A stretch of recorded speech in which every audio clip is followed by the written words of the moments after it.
हरे कृष्णा दोस्तों, राधे राधे। आज हम आपको सुनाएंगे भाद्रपद मास की पूर्णिमा यानी भादो पूर्णिमा की पूरी व्रत कथा। आपसे प्रार्थना है कि यह कथा अंत तक अवश्य सुने, क्योंकि अधूरी कथा सुनने से पाप लगता है। और कथा शुरू होने से पहले हमारे चैनल को सब्सक्राइब करके एक बार कमेंट्स में दिल से हर हर महादेव अवश्य लिखें। तो आइए शुरू करते हैं भादो पूर्णिमा की कथा। श्री गणेशाय नमः। एक समय की बात है, द्वापर युग में यशोदा जी ने भगवान श्री कृष्ण से कहा, हे कृष्ण, तुम सारे संसार के उत्पन्न करता, पोषक तथा उसके संसार करते हो। आज कोई ऐसा व्रत मुझसे कहो जिसके करने से पृथ्वी लोक में स्त्रियों को विधवा होने का भय न रहे तथा यह व्रत सभी मनुष्यों की मनोकामनाएं पूर्ण करने वाला हो। तब भगवान श्री कृष्ण कहने लगे, हे माता यशोदा, तुमने अति सुंदर प्रश्न किया है। मैं तुमसे ऐसे ही व्रत को विस्तार पूर्वक कहता हूँ। सौभाग्य की प्राप्ति के लिए स्त्रियों को भाद्रा नक्षत्र अर्थात 32 पूर्णिमाओं का व्रत करना चाहिए। इस व्रत को करने से स्त्रियों को सौभाग्य और संपत्ति मिलती है। यह व्रत अचल सौभाग्य को देने वाला तथा भगवान शिव शंकर के प्रति मनुष्य मात्र की भक्ति को बढ़ाने वाला है। तब यशोदा जी कहने लगे, हे कृष्ण, सर्वप्रथम इस व्रत को पृथ्वी लोक में किसने किया था, इसके विषय में विस्तार पूर्वक मुझसे कहो। तो श्री कृष्ण कहने लगे कि इस भूमंडल पर एक अत्यंत प्रसिद्ध राजा चंद्र हास्य पालित्य अनेक प्रकार के रत्नों से परिपूर्ण कांतिका नाम की एक नगरी थी।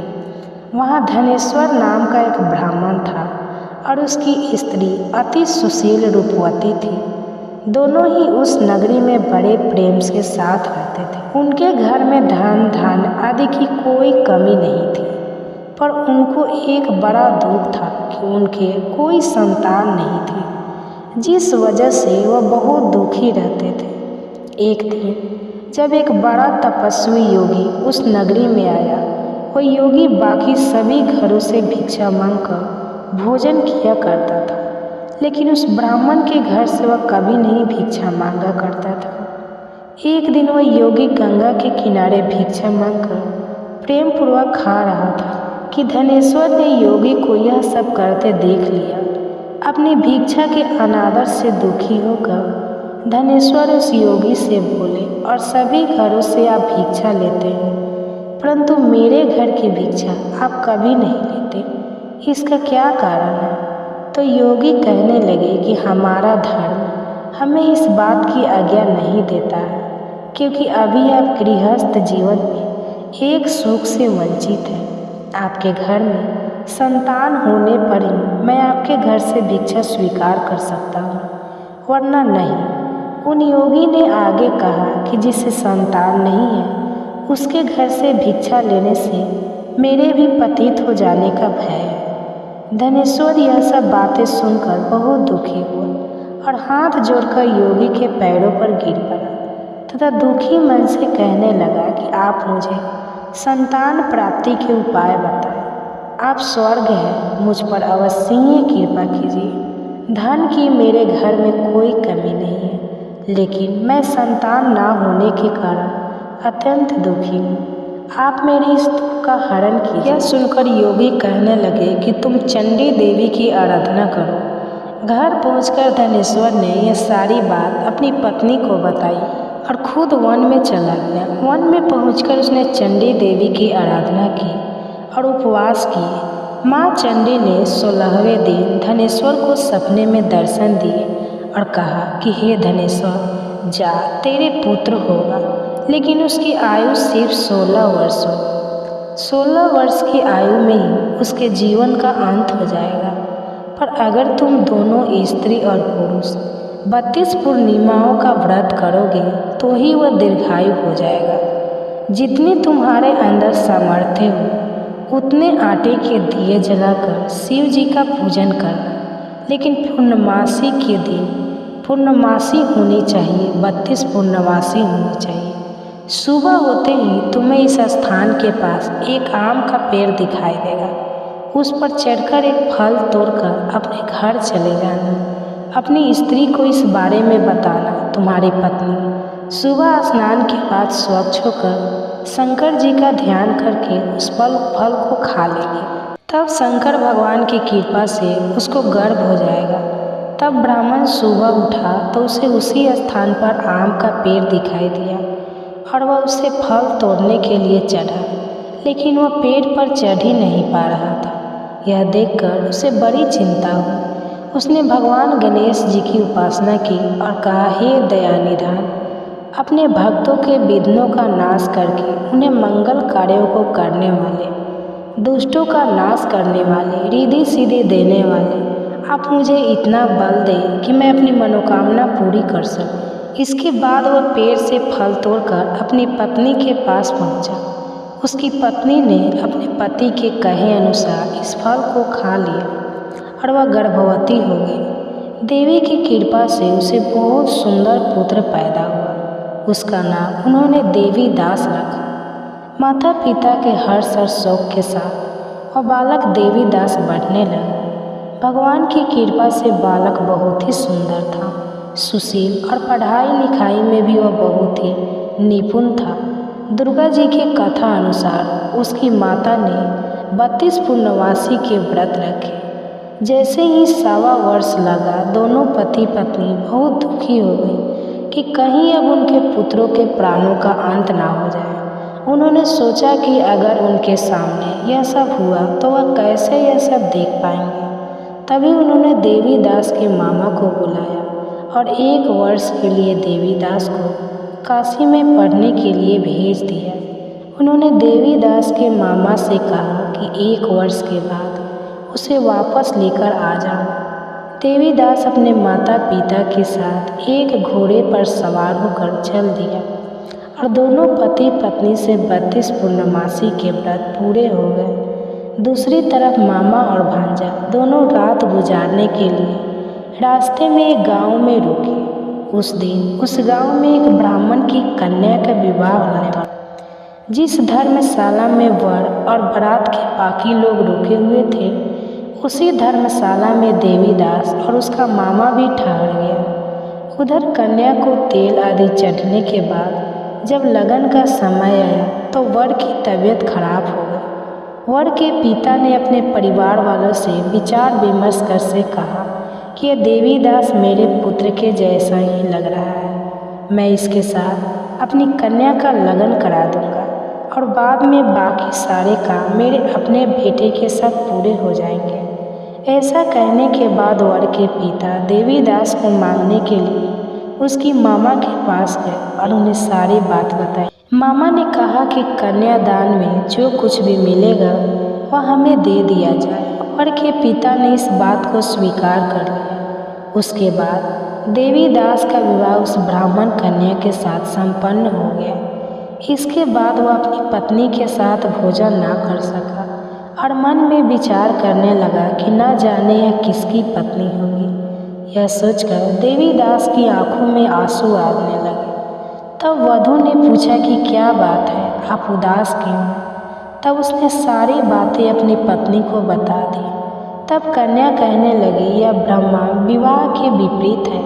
आप ही मेरे पति हैं, मैं आपकी ही पत्नी रहूँगी, किसी अन्य की कभी नहीं। तब देवीदास ने कहा, ऐसा मत करिए क्योंकि मेरी आयु बहुत ही कम है, मेरे बाद आपका क्या होगा?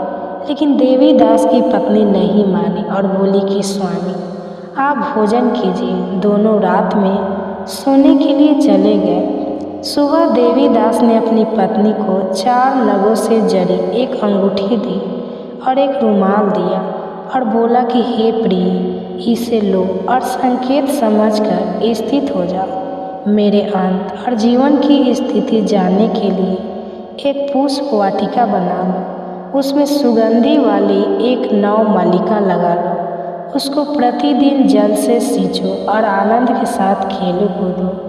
जिस समय और जिस दिन मेरे प्राणों का अंत होगा उस दिन वे सारे फूल सूख जाएंगे। जब ये फिर से हरे हो जाए तो जान लेना कि मैं जीवित हूँ। यह समझाकर देवीदास वहाँ से चला गया। इसके बाद जब वर और बाकी बाराती मंडप में आए तो कन्या ने उसे देखकर कहा कि यह मेरा पति नहीं है, मेरे पति वो हैं जिनके साथ रात में मेरा विवाह हुआ है। इसके साथ मेरा विवाह नहीं हुआ है।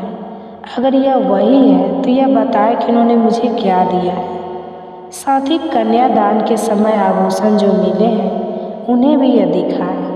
कन्या की यह सारी बातें सुनकर वह पुरुष कहने लगा कि मैं यह सब नहीं जानता। इसके बाद सारी बारात अपमानित होकर वापस लौट गए। भगवान श्री कृष्ण बोले, हे माता यशोदा, इस प्रकार देवीदास काशी चला गया। कुछ समय जब बीत गया तो काल देवता एक सर्प का रूप लेकर उसको डसने के लिए वहाँ आए, लेकिन उसको काट नहीं पाए क्योंकि उसकी माता ने पहले ही 32 पूर्णिमाओं के व्रत कर लिए। भगवान की कृपा से तभी वहाँ माँ पार्वती और भगवान गणेश जी भी है। देवीदास को मूर्छित दशा में देखकर माँ पार्वती ने भगवान शिव से प्रार्थना की कि इस बालक की माता ने पहले ही 32 पूर्णिमा के व्रत कर लिए हैं, आप इसको अप्राण दान दें। तब भगवान शिव ने माँ गौरी से कहने पर देवीदास को प्राण दान दे दिया। उधर देवीदास की पत्नी उसके काल की प्रतीक्षा कर रही थी। उसकी पत्नी ने जाकर देखा कि पुष्प और पत्र दोनों ही नहीं है, तो उसको बहुत आश्चर्य हुआ। और जब उसने देखा कि पुष्प वाटिका फिर से हरी हो गई है तो वह समझ गई कि उसके पति अभी जिंदा है। इसके बाद वह बहुत ही प्रसन्न होकर अपने पिता से कहने लगी कि मेरे पति जीवित हैं, उनको ढूंढिए। जब 1.25 वर्ष व्यतीत हो गया तो देवीदास भी अपने मामा के साथ काशी से वापस चल दिया। इधर उसकी पत्नी के परिवार वाले उन्हें ढूंढने के लिए जा ही रहे थे कि उन्होंने देखा देवीदास और उसका मामा उधर ही आ रहे थे। उसको देखकर उनके ससुर बहुत ही प्रसन्न हुए और उसे अपने घर ले आए। वो कन्या भी देवीदास को पहचान लेती है। देवीदास इसके बाद अपनी पत्नी और मामा को लेकर वहाँ से चल दिया। उसके ससुर ने भी उसे बहुत सा दान दहेज में दिया। जब वह अपने घर की तरफ चला रहा था तो उसके माता पिता को लोगों ने खबर दी कि तुम्हारा पुत्र देवीदास अपनी पत्नी और मामा के साथ वापस लौटकर आ रहा है और वह सकुशल और जीवित है। ऐसा समाचार सुनकर पहले तो उन्हें विश्वास ही नहीं हुआ, लेकिन जब देवीदास स्वयं आया और उसने अपने माता पिता के पैर छुए तो देवीदास के माता पिता ने उनका माथा चूमता और दोनों को अपने सीने से लगा लिया। दोनों के आने की खुशी में धनेश्वर ब्राह्मण ने बहुत सा दान दक्षिणा ब्राह्मणों को दिया। इस पूर्णिमा व्रत कथा को संपन्न करते हुए भगवान श्री कृष्ण माँ यशोदा से कहने लगे कि इस तरह धनेश्वर को 32 पूर्णिमाओं के व्रत के प्रभाव से न केवल एक संतान प्राप्त हुई बल्कि उसकी संतान की आजीवन रक्षा भी हुई। जो भी स्त्रियाँ इस व्रत को करती है वह जन्म जन्मांतर तक विधवा का दुख कभी नहीं भोगती और सदैव सौभाग्यवती ही रहती है। यह मेरा वचन है। यह व्रत संतान देने वाला, संतानों की आजीवन रक्षा करने वाला और सभी मनोकामनाएं को पूरा करने वाला है। आप सुनिए पूर्णिमा अमावस्या 2 बहनों की कथा, जिसे सुने बिना पूर्णिमा व्रत पूरा नहीं माना जाता। एक साहूकार की 2 पुत्रियाँ थीं। दोनों ही पुत्रियाँ पूर्णिमा का व्रत रखती थी, लेकिन बड़ी पुत्री पूरा व्रत करती थी और छोटी पुत्री अधूरा। इसका परिणाम यह हुआ कि बड़ी पुत्री का विवाह अच्छे परिवार में हुआ जहाँ धन संपत्ति की कोई कमी नहीं थी, जबकि छोटी बहू अपने विवाहित जीवन में कष्टों को सहने लगी। उसके व्यवहार से उसके ससुराल वाले सदैव दुखी रहते थे। पूर्णिमा का व्रत आधा करने के कारण छोटी बहन अमावस्या की हर संतान पैदा होते ही ईश्वर के पास चली जाती थी। उसने पंडितों से इसका कारण पूछा तो पंडितों ने उसे पूर्णिमा के पूरे व्रत करने की सलाह दी। अमावस्या ने पंडितों के सलाह पर पूर्णिमा का पूरा व्रत किया। उसके बाद उसे एक पुत्र भी हुआ, पर कुछ ही दिनों बाद वह प्राण त्याग कर चला गया। तो अमावस्या ने उसके शरीर को एक पाटे के नीचे लेटाकर ऊपर से कपड़ा ढक दिया।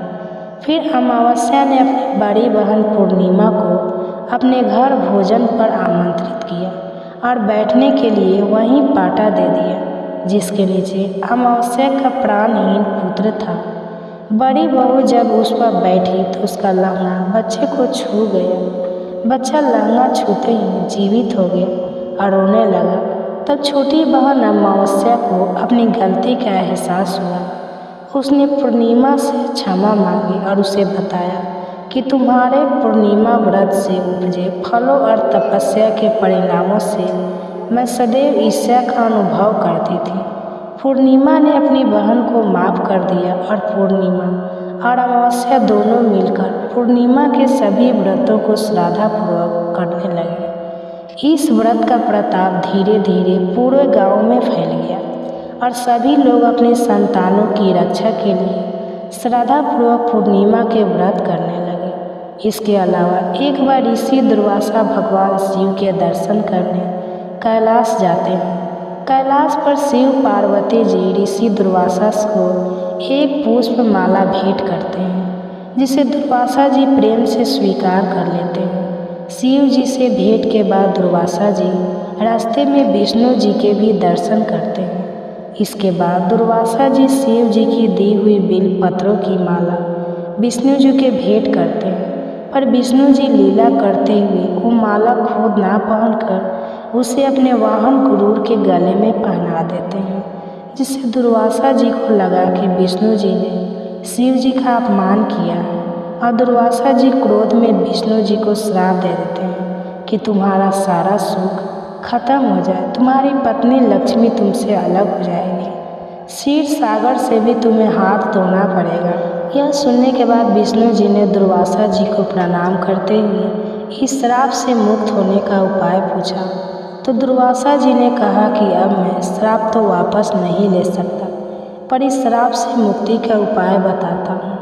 आपको पूर्णिमा के दिन महादेव और चांद की पूजा करनी होगी, जिसके बाद ही आप इस श्राप से मुक्त हो सकेंगे। जिसके बाद विष्णु जी ने दुर्वासा जी के कहे अनुसार पूर्णिमा और उमा महेश्वर का व्रत रखा और पूर्णिमा के दिन शिव जी और चंद्रमा की विधि विधान से पूजा की, जिससे विष्णु जी को अपनी समस्त शक्तियाँ पुनः प्राप्त हो गई थी। एक अन्य कथा के अनुसार ऋषि दुर्वासा ने अपनी सारी लक्ष्मी खो देने और दरिद्र हो जाने का और स्वर्ग लोक को खो देने का श्राप इंद्रदेव को दिया था, क्योंकि इंद्र ने दुर्वासा जी की दी हुई शिव जी के बलपत्रों की माला को अपने आहट राहत हाथी के गले में डाल दिया था।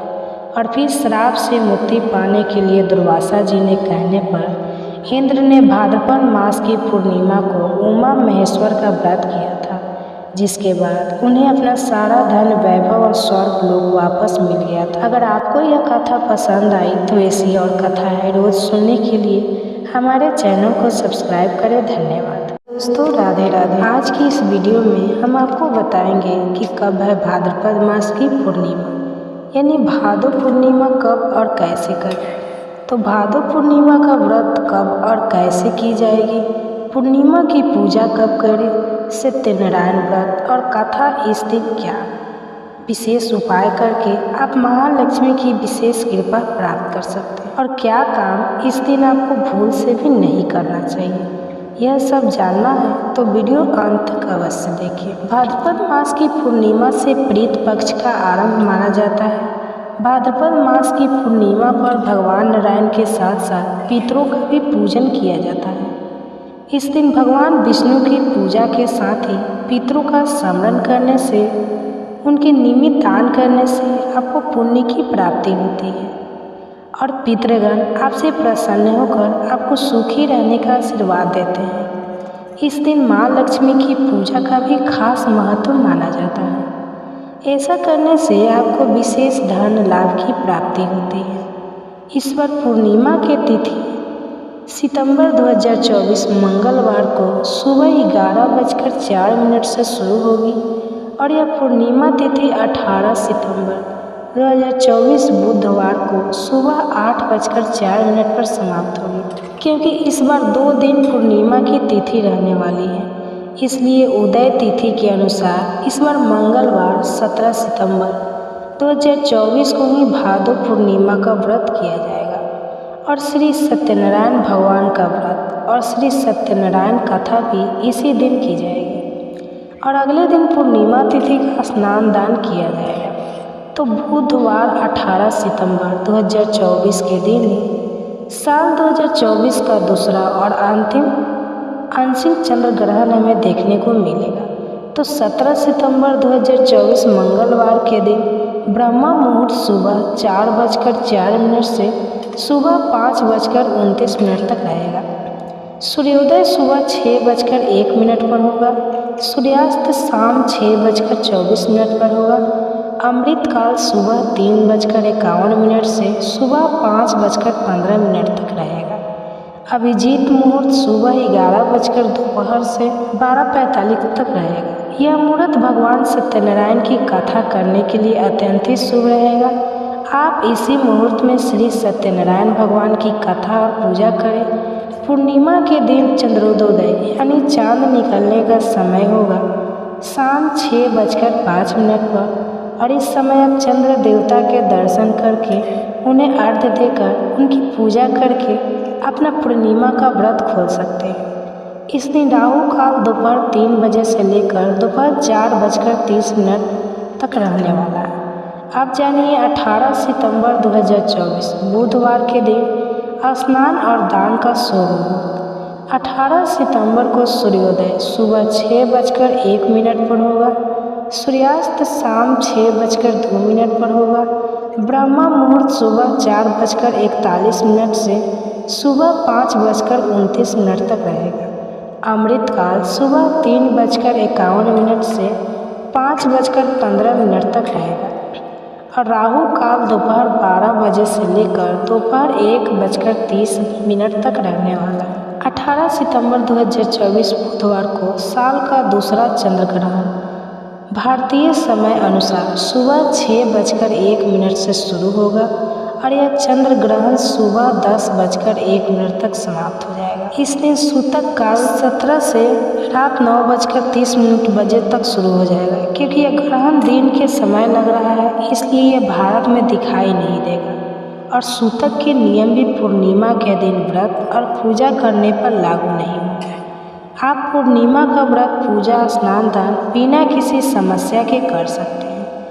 इस साल भाद्रपद पूर्णिमा पर शिवास योग का भी निर्माण हो रहा है। शिववास योग होता है जिसमें भगवान शिव माँ पार्वती के साथ कैलाश पर्वत पर वास करते हैं। इस समय में की गई शिव जी की पूजा 1000 गुना अधिक फल देती है और भगवान शिव बहुत जल्दी आपकी हर इच्छा को पूरा कर देते हैं। पूर्णिमा के दिन इस योग का निर्माण सुबह 8:05 पर होगा। तो आइए अब जानते हैं भादो पूर्णिमा की पूरी पूजा विधि। पूर्णिमा के दिन सुबह जल्दी उठना चाहिए। इसके बाद घर में साफ सफाई करें। स्नान करने के पश्चात पीले वस्त्र धारण करें क्योंकि भगवान विष्णु को पीला रंग बहुत प्रिय है। अगर संभव हो तो इस दिन पवित्र नदियों में स्नान करें या घर पर ही पानी में गंगा जल डालकर स्नान करें। इसके बाद विधि पूर्वक सूर्य देव को जल अर्पित करें। चौकी पर श्री हरि विष्णु और माता लक्ष्मी की प्रतिमा को विराजमान करें। अब उन्हें फल फूल वस्त्र अर्पित करें और माँ लक्ष्मी को 16 श्रृंगार अर्पित करें।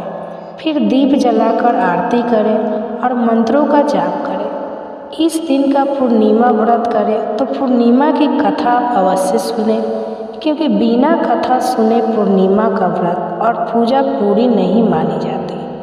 भाद्रपद पूर्णिमा की पूरी कथा पूर्णिमा के दिन हमारे चैनल पर डाली जाएगी। आप उसे अवश्य सुने। पूजा पूरी होने के बाद श्री हरि विष्णु और माता लक्ष्मी को विशेष पकवानों का भोग लगाएं। इस दिन श्रद्धानुसार अन्न धन और वस्त्र का दान भी करना चाहिए। यह शुभ माना जाता है। पूर्णिमा के दिन पीपल के पेड़ में माँ लक्ष्मी का वास होता है इसलिए इस दिन पीपल की पूजा और परिक्रमा करने से मनुष्य पर माँ लक्ष्मी की कृपा सदा बनी रहती है और धन संपत्ति में वृद्धि होती है। भादव पूर्णिमा पर ऋषियों के नाम से दान पुण्य भी अवश्य करें क्योंकि इस दिन ऋषियों का भी श्राद्ध किया जाता है। ऐसा करने से परिवार में खुशहाली आती है। ऐसी और ज़रूरी जानकारियों और व्रत कथाओं के लिए हमारे चैनल को सब्सक्राइब करें। धन्यवाद।